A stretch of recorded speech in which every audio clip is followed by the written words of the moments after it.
much constitutional issues. Mark, that brings you straight back in, I think, with the missing constitutional right. Yes, last week I also covered another event in real time, virtually online, and I reported about it in advance last week, you might recall.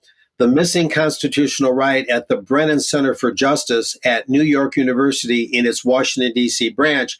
Richard L. Hassan spoke. He was moderated by Wilfred Codrington III. And it was an interesting, if not kind of puzzling presentation. It need only be a brief report today. Here's a picture of the two presenters, mainly Mr. Hassan on the right. He's a political science professor at UCLA, which is in California. We'll move on from there.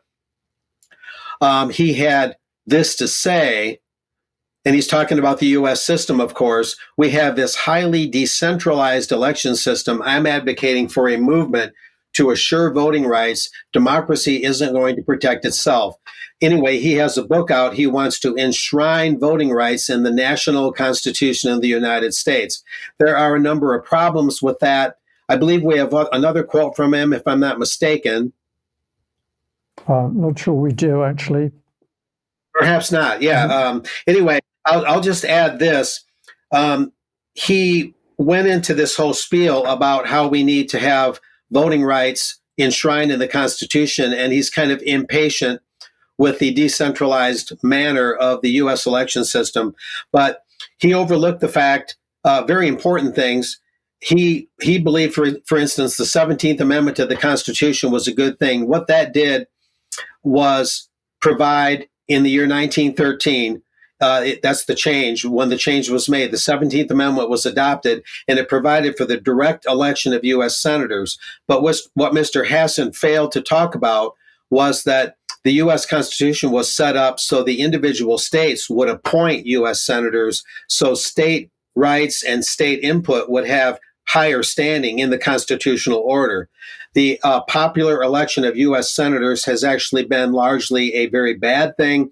It's made senators lifelong in their seats. Many of the senior senators have been there forever. Charles Schumer of New York and whatnot. It becomes a virtual Politburo in the upper chamber in Washington.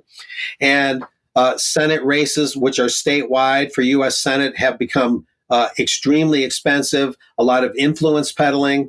And by and large, states' rights were then suppressed within the constitutional order. So the 17th Amendment, which Mr. Hassan totally ignored, has been largely a boondoggle and not a good thing. He also talked as if the Constitution is full of these huge problems, Brian, and that rights for voting are not really recognized. But then he went ahead and mentioned that the 15th Amendment to the Constitution in the year 1870, that gave African-American men the right to vote. In 1920, the 19th Amendment gave women the right to vote. So that's two amendments. And another amendment to the Constitution, the 26th Amendment in 1971, lowered the age of voting from 21 to 18. So actually, it kind of contradicted his own argument as he named off all these amendments that did expand voting rights. He kept maintaining the argument that voting rights still are not properly represented in the U.S. Constitution. But anyway, to sum it up, he's pushing for this difficult thing, a constitutional amendment, which requires 2/3 of each House of Congress to approve it and 3/4 of the states. So it's a very high bar to get any constitutional amendment passed. And I talked to Garland Favorito. We're familiar with him. I did an interview with him. It's still posted on the UK Column website.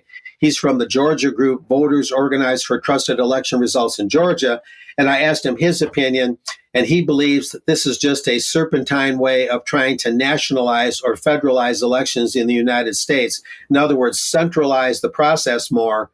And that would, of course, get rid of the current system which the founders put in place, and that's to have the states independently elect the federal government.